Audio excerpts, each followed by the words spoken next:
Hello there friends, welcome back to another episode of Generation Ochi. My name is Alan and today we're going to be continuing our Titan Shifter Breakdown series where we take a look at the strengths and weaknesses of each one of these Titan Shifters and how they match up against one another. So far we've taken a look at the Colossal Titan. Today we'll be moving on to the very epic Armored Titan. So don't forget to subscribe and hit that notification button down below and give us your heart so you don't miss out on the rest of this series.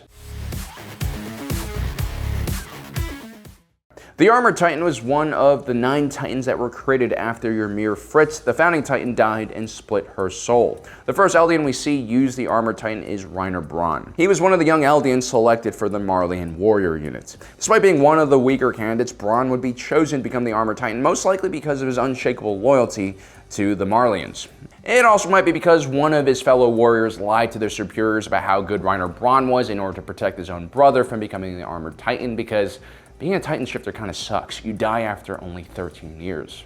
On a mission to the island of Paradis, Reiner Braun would use the Armored Titan to breach the inner wall of Shiganshina after the Colossal Titan kicks through the first gate. With the inner wall breach, all of Wall Maria was exposed to a flood of Titans. During the Clash of Titans arc, Reiner reveals himself and Bertolt Hoover to Eren Yeager as Titan Shifters, and we witness an epic battle between the Attack Titan and the Armored Titan. After Reiner and Bertolt escape from the Survey Corps, Reiner challenges fellow warrior Zeke Yeager to combat and is defeated by his Beast Titan form. During the second battle of Shiganshina, the Armored Titan would face the Survey Corps and Eren Yeager's Attack Titan. Reiner would suffer massive damage during this battle and is captured by the Survey Corps, but is saved at the last moment by the Beast Titan and Cart Titan. Years later, back in Marley, the Armored Titan would fight on the front lines against the Mid-East Allied forces. Reiner would play a crucial role in the assault of Fort Slava, a successful Marleyan operation that would end the entire Mid-East Alliance and Marleyan War. We would see the Armored Titan one more time during the Eldian attack on Libero, where Reiner would save the Jaw Titan from being killed by Eren Yeager.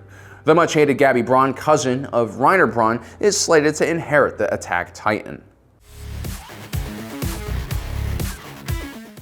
The Armored Titan is probably one of the most formidable looking Titans we'll be covering. And that's because having your entire body covered in bone-plated armor is the universal sign of being ready to dish out punishment and take some punishment. The armor on this Titan is strong enough to take direct hits from the ultra-hard steel blades used by humanity's soldiers, and also can repel direct cannon shots, even high explosive rounds. This means that the Armored Titan is more or less unstoppable against the conventional human forces on Paradis Island, making it easily one of the most dangerous warriors the Marleyans have access to. When combating non-armored Titans, the bone plating on the Titan can easily destroy flesh and rip apart enemy combatants. If we take a look at Eren Yeager's Attack Titan, when he throws a full power punch, it can actually destroy his hands, something that won't happen to the Armored Titan's hands. At high speeds, the Armored Titan is even capable of destroying fortification like the reinforced outer walls of Maria. The Armored Titan is basically a giant battering ram when it needs to be, which is why the Armored Titan is probably one of the best run blockers amongst all of the Titan Shifters. Compared to the other standard-sized Titan Shifters, the Armored Titan is a lot bulkier and it at least appears to be stronger. We see Reiner take normal Titans and throw them with one hand as if they were ragdolls.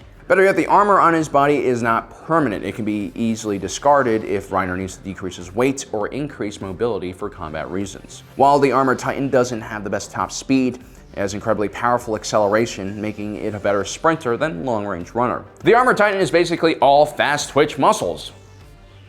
One of the strangest powers that Reiner Braun has was the ability to transfer his brain function to other parts of his body. This gave him the ability to survive otherwise fatal wounds.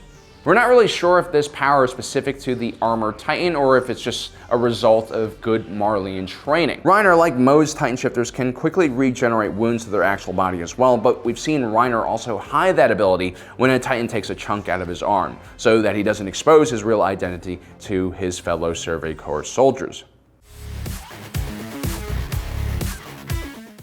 As we mentioned before, Reiner's Titan's armor plating is actually pretty restrictive and limits his mobility and speed, so he's one of the slower Titans for his size.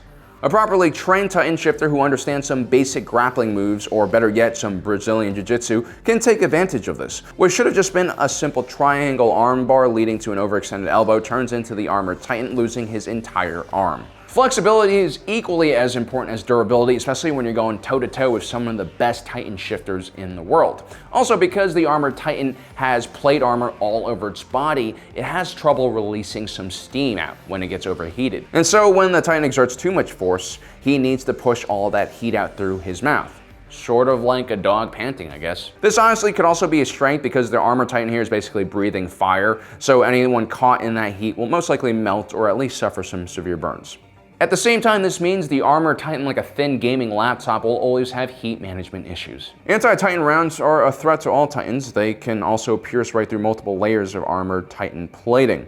This basically negates Reiner's main advantage. There's no better visual image of humanity's technology surpassing the Titans than when the Armored Titan's arm is blown off by an armor-piercing shell from a modern artillery piece. Reiner Braun is one of the more interesting warriors in the Marleyan army, and that is due to the fact that the stress of his mission to Paradise Island has basically driven him to become mentally imbalanced. In order to deal with the two lives he has to live while undercover, he's developed multiple personalities. While he keeps things together relatively well most of the time, occasionally we do see cracks in his personality. Like when he's forced to kill Marco after the Survey Corps soldier overhears him talking to Bertolt about their secret. Then later on during the Eldian attack on Libero, Reiner's mental instability leads to actual performance issues when he tries to transform into a Titan. Instead of creating an Armor Titan, he only has partial armor coverage on his body.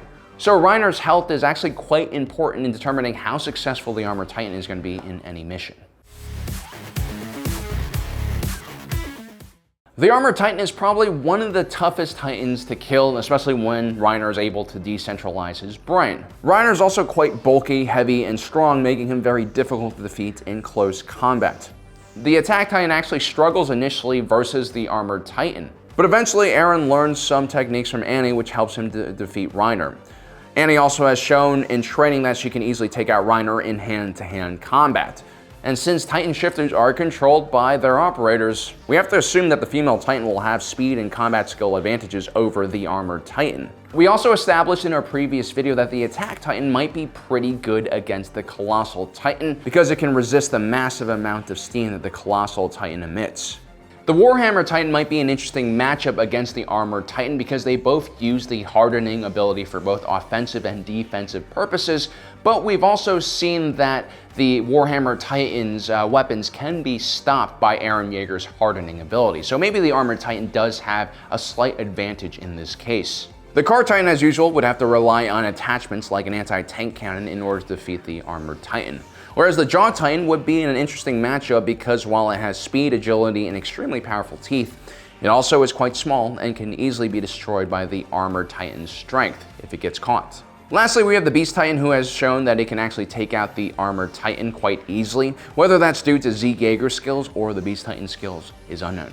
The Armored Titan is definitely one of the toughest and hardest to kill Titans, but because of the vulnerability of its operator Reiner Braun, it also has some pretty large liabilities. Let me know in the comment section below what you think about our breakdown, and also don't forget to subscribe and hit that notification button down below so you don't miss out on the rest of this series.